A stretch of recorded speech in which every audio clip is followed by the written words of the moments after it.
ఓం నమో నారాయణాయ. శ్రీ సమర్థ సద్గురు సాయినాథుని వచనామృతములు.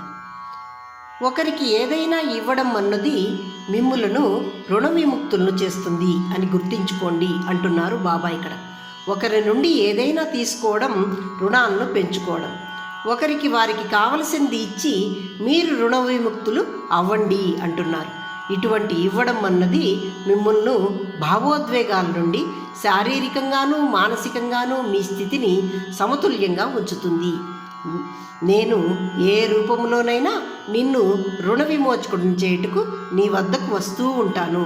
నన్ను ఒక అతిథిగా లేక సందర్శకుడుగాను గుర్తించుకో అన్నారు బాబా. అంటే నేను నీ వద్ద ఏదైనా గ్రహించుటకు ఏ రూపంలో అయినా వస్తూ ఉంటాను, మరచిపోకు అని బాబా చెప్తున్నారు. 30వ సూత్రము. బాబా చెప్తున్నారు, దేవతలు కూడా మానవ శరీరంపై అసూయపడతారట. ఎందుకంటే మనల్ని మనం తెలుసుకొనుటకు ఏకైక మార్గము మానవుడిగా పుట్టడం. ఇదే మన జీవిత పరమార్థం అవ్వాలి.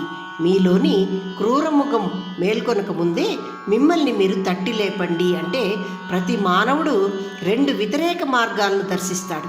అతను దేవుడిగానూ ఎదగవచ్చును, లేక మృగంగానూ దిగజారవచ్చును. కాబట్టి మీరు దేవుడిగా ఎదగడానికి కృషి చేయండి.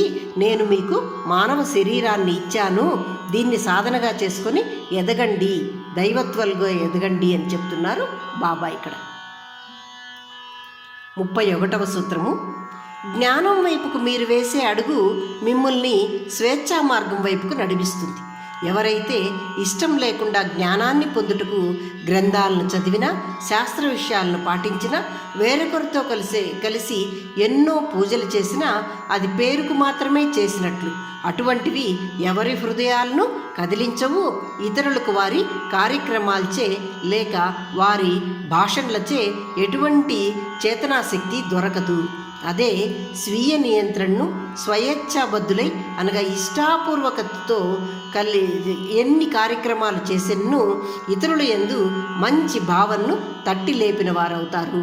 మరియు వారి ప్రసంగాలు ఇతరుల యందు కూడా అటువంటి కార్యక్రమాలు చేయాలి అనే మంచి భావనలు కలిగిస్తాయి అని చెప్తున్నారు సాయి ఇక్కడ.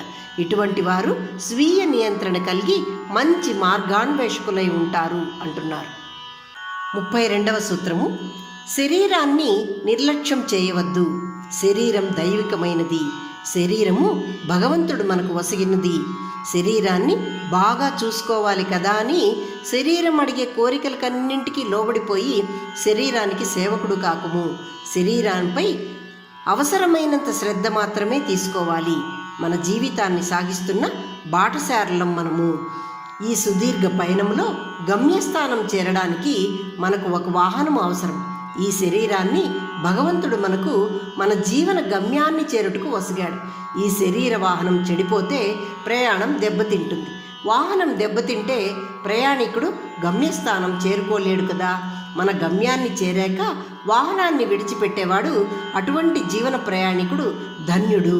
ఎవరి శరీర వాహనం దెబ్బతింటుందో వాడు దయనీయుడు అంటున్నారు సాయి ఇక్కడ. మన శరీర వాహనం మనలో ఉన్న మన అంతరాత్మ స్వరూపాన్ని మనకు దర్శనము వసగవలను లేక సాక్షాత్కరింపచేయవలను. మన వాహనం కొనసాగుతూనే మనము పని చేస్తూ ఉంటేనే ఈ విధంగా మన అంతరాత్మను ఆలోచన చేస్తూ దర్శింపజేయగలుగుతాము. అనగా మన జీవన గమ్యం మన అంతరాత్మ సాక్షాత్కారము. దానికి మనం శరీరం అనే వాహనాన్ని సాధనగా వాడుకోవాలి. అందుకు మన శరీరం పట్ల శ్రద్ధ వహించి దాన్ని చూచుకోవాలి, కానీ దానికి లొంగిపోకూడదు అంటున్నారు సాయి ఇక్కడ. ఆ పైనే మనము మన అంతరాత్మను దర్శించిన తరువాతనే మన శరీర పరిత్యాగము చేయవలసి ఉంటుంది అంటున్నారు సాయి ఇక్కడ. ఓం నమో నారాయణాయ.